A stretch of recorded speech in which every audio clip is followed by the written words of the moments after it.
বৃহস্পতিবার থেকে রাজ্যের প্রতিটি মণ্ডলে শুরু হচ্ছে বিজেপির প্রশিক্ষণ কর্মশালা। বিভিন্ন বিষয়ে শিক্ষাদানের মাধ্যমে কার্যকর্তাদের শক্তিশালী করে সংগঠনকে আরও মজবুত করার লক্ষ্যেই এই উদ্যোগ গেরুয়া শিবিরের।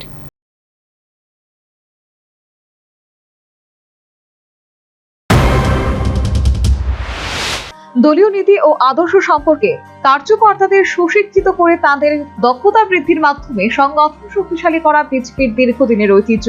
তা মেনে দেশ জুড়ে শুরু হয়েছে পণ্ডিত দীনদয়াল উপাধ্যায় প্রশিক্ষণ মহা অভিযান 2026। ত্রিপুরা নির্বাচন থাকায় এই বছর এতদিন এই প্রশিক্ষণ মহা অভিযানের আয়োজন করা হয়নি। আগামীকাল থেকে মণ্ডল স্তরে তার সূচনা হচ্ছে।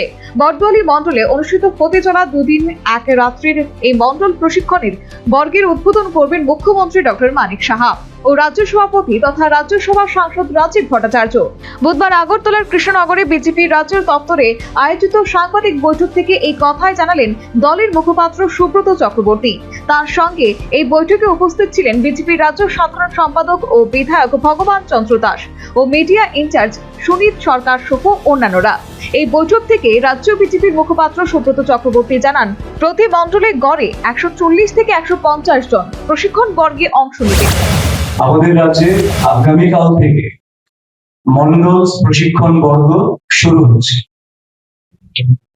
আগামীকাল 8 বটদুয়ালী মণ্ডলের 2 দিন 1 রাত্রি এই পর্যায়ে মণ্ডল প্রশিক্ষণ বর্গের উদ্বোধন করবেন রাজ্যের মাননীয় মুখ্যমন্ত্রী এবং অবশ্যই রাজ্যের মাননীয় রাজ্য সভাপতি তথা সাংসদ শ্রী রাজীব ভট্টাচার্য উনিও উপস্থিত থাকবেন।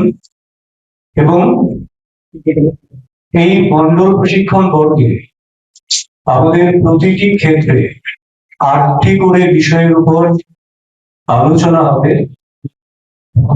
প্রশিক্ষণার্থীরা প্রশিক্ষণ নেবেন, তার বাইরেও সাংস্কৃতিক, যোগা, প্রাণায়াম, স্বচ্ছ মণ্ডল অভিযান ইত্যাদি বিভিন্ন কার্যসূচিও সঙ্গে থাকছে। শক্তিশালী কার্যকর্তাদের মাধ্যমে মজবুত সংগঠন তৈরির লক্ষ্যে দলীয় নেতা কর্মীদের প্রতি বছরই প্রশিক্ষণ দেয় বিজেপি। এটাই তাদের রীতি বলে দাবি গেরুয়া শিবিরের। যদিও ওয়াকিবহাল মহলের মতে এই রাজ্যে সম্প্রতি হয়ে যাওয়া এডিসি নির্বাচনের ভরাডুবির ফলে বিজেপি ভিলেজ কমিটি ও পুরসভা নির্বাচনের আগে সংগঠন আরো মজবুত করতে চাইছে। আর তাই রাজ্য জুড়ে মণ্ডল প্রশিক্ষণ বর্গের মাধ্যমে নেতা কর্মীদের দলীয় নীতি আদর্শ সম্পর্কে শিক্ষিত করে ঐক্যবদ্ধ করতে চাইছে। এখন দেখার সত্যি গেরুয়া শিবিরের এই পদক্ষেপ আসন্ন নির্বাচনগুলিতে কোনো প্রভাব বিস্তার করতে পারে কিনা। Bureau report, news vanguard.